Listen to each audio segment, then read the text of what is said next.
Salam, Xalqın gündəmi rubrikasında dəniz suyunun şirinləşdirilməsi layihəsi gerçəkləşir məqaləsinin icmalını təqdim edirik. Məqalənin müəllifi Mirbağır Yaqubzadədir. Mirbağır Yaqubzadə yazır ki, Azərbaycanda su təhlükəsizliyinin gücləndirilməsi istiqamətində atılan ən mühüm addımlardan biri Xəzər dənizində duzsuzlaşdırılma zavodu layihəsidir. Hazırda layihə üzrə mühəndis-texniki tədqiqatlar davam edir və proses beynəlxalq standartlara, eləcə də Xəzərdə qüvvədə olan ekoloji və sosial tələblərə uyğun şəkildə həyata keçirilir.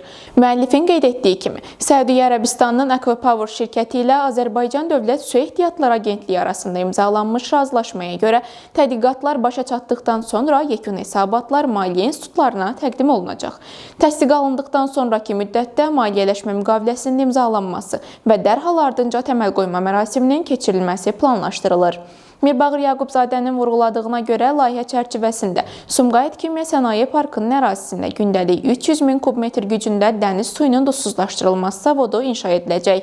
Tikintinin 2 il yarım müddət ərzində tamamlanması nəzərdə tutulur. Müəllif qeyd edir ki, dünyada artıq 16 mindən çox duzsuzlaşdırılma qurğusu fəaliyyət göstərir və gündəlik istehsal həcmi 120 milyon kub metri ötüb. Bu texnologiya xüsusilə su ehtiyatları məhdud olan Səudiyyə Ərəbistanı, Qətər və digər ölkələrdə geniş tətbiq olunur. Hətta Qətər su ehtiyatlarının 96%-in duzsuzlaşdırılmış mənbələr hesabına təmin edir.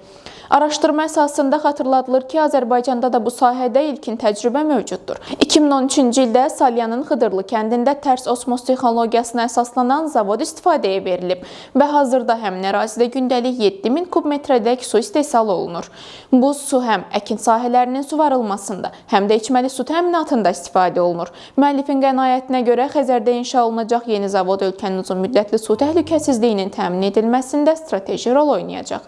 Layihə həm də iqlim dəyişmələri və artan su tələbatı fonunda Azərbaycanın dayanıqlı inkişaf strategiyasının mühüm tərkib hissəsidir. Bizi izlədiyiniz üçün təşəkkür edirik. Xalqın gündəmində daim nələr olduğunu bilmək üçün abunə olmağı və like qoymağı unutmayın. Sağ olun, salamat qalın.